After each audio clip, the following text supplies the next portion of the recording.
Hello বন্ধুরা, আসসালামু আলাইকুম।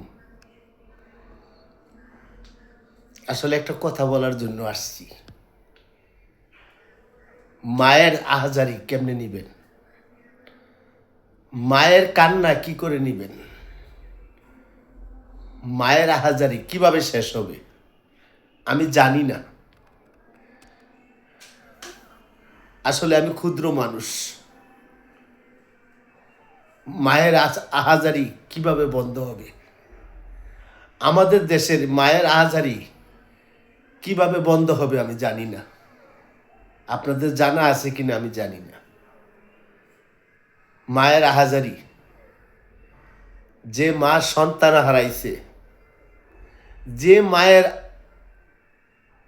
বলতে কি যে আশা, একটা সন্তান কিন্তু একটা আশা নিয়েই পার করে। যে মায়ের 10 মাস 10 দিন গর্ভে নিছে, সেই মায়ে এই পৃথিবী আনছে। পৃথিবী আনার পরে লালন পালন করে একটা সুন্দর জীবন চাইছে।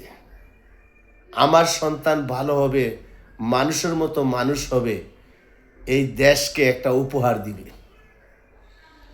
সেই মাকে রেখে যদি সন্তান চলে যায়, এই মাকে রেখে যদি সন্তান হারিয়ে যায়, এই বুকের থেকে যদি আড়াল হয়ে যায়, যে আড়ালে আর পৃথিবীতে কখনো আর আসবে না, সেই মা কিভাবে সহ্য করবে?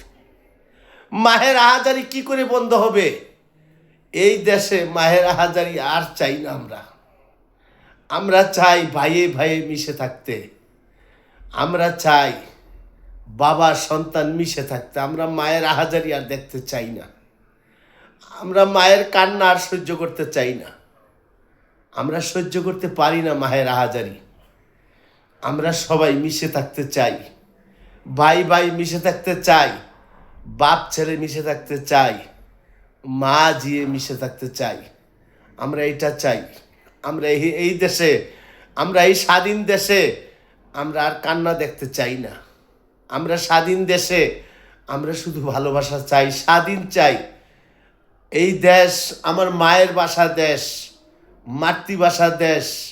এই দেশ আমাদের মা বাবা, আমাদের ভাই বোন, আমাদের সবাই এই দেশকে আমরা ভালোবাসছি, স্বাধীন করছি। আমরা স্বাধীনতায় বাঁচতে চাই।